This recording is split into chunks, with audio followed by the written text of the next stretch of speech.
Welcome to SolidCAM Professor. I'm Sydney, your SolidCAM Professor, and in this session we'll be showing you the use of HSM to mill out this deep pocket in this part with these walls that are in a conish shape. If we take a look at this part, we can see that we have this pocket here that has to be milled out. It's actually a pretty deep pocket, and plus the walls themselves are in a conish shape, or actually in a draft angle. We'll start off by choosing the operation of HSM, and we'll start off with the option of contour roughing. Now the tool that I will be using will be a 30mm tool, and if I show you the tool, you'll note that the tool itself is very, very short at the sticking out of the holder itself. What's important to note when I choose this tool is that we have this other option here called holder clearance. This will keep the holder actually away from the material, not allowing it to crash into material, but actually moving the tool path away so that we can actually mill this out as deep as possible. If we take a look at our boundaries, we'll be working only within this boundary over here. And in addition, we have our passes. In our passes, we'll put a thickness of 0.3 millimeters, and we'll take a step down of every 10 millimeters as we're going down in the part. Now, if we take a look at our link area, we'll be working climb milling, and in our ramping, I'm going to choose to work with a profile ramping, where my maximum ramp angle will be 5 degrees, and my ramp height offset will be 2 millimeters. Now I'll simply do save and calculate, and then we'll do our simulation. And in the simulation, you'll note I'll be using the option of solid verify, and you'll see that the tool will actually mill out every single area, but you'll also note that the holder is not crashing into the sides, and allowing it to go as deep as possible, stepping out in these areas further out so as to allow the tool to go as deep as it possibly can. Now in my next operation, I'd like to clear out the rest of those areas in a rough cut with a deeper tool, with a tool that's sticking out actually a lot more so it can actually get up close to the end of the walls itself. So I'll start a new operation, again using the HSM, and instead of contour roughing, I'll be using rest roughing. This will allow me to cut only in the areas that need to be cut. And the tool that I will be using in this particular case will be a 16mm end mill. And you'll note that this particular tool is sticking out a lot more from the holder itself. That will allow it to actually go closer to the walls. Again, my constraint boundaries will be the same as it was last time.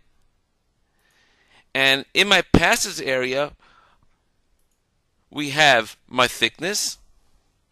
I'll leave that at 0.3, and this time my step down will be every 5 millimeters. It should also be noted that my previous operation is, as you can see over here, the previous operation of the HSM that I've done before. Now in my link area, again we'll be working in climb milling, and my ramping, again I'll choose to work in my profile ramping, and I'll just simply change my ramp angle to 5 degrees. Now I'll do save and calculate, and we'll take a look at our simulation. And as you can see, our simulation shows us what the previous operation did, and in this operation you'll note that the tool will only work in the areas where that has not been machined before, and because my tool is actually longer, it allows it actually to go all the way out as far as we can up into the walls, and including that, it'll also do the pockets at the bottom itself also. What's left to do here, we still have to do the finish cut. Operation, I'm going to choose to work with a cone tool, with a conus tool, on the walls over here. So what I'll do is simply use the operation of HSM, and we'll use the option of constant Z machining. Now the tool, like I said, we'll be using a taper tool, a taper end mill of 20 degrees, and as you can see, that's the tool over there that we'll be using with the proper angle. That's exactly the same as the wall itself. My constraint boundaries, again, I'll be using the exact same constraint boundaries that I used last time.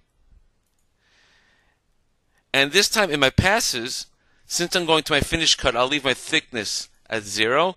And my step down, because I'm using a conus tool all the way down, a taper tool, I'm going to go down every 10 millimeters.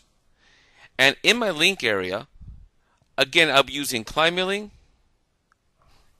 And one more thing in the passes itself, I only want to go down to this level over here, only going down until the end of this tapered area over here. I'll simply do now save and calculate. And now when I go into my simulation, you'll note, and I'll move this a little slower, my simulation, you'll note that my tool will take one nice pass all the way down as far as we want. That's 10 millimeters. And then when it gets to the next area that it has to go down, it'll work its way down smoothly without actually moving away from the material itself. And this will be completed all the way down until it gets to the very, very bottom of the step that I chose before. And we'll have a very, very smooth finish at the end, and only one retract from the part itself. And as you can see, this is the way the part should be finished, and that's the way the part is finished. Thank you for joining us on SolidCAM Professor. Take care and have a nice day.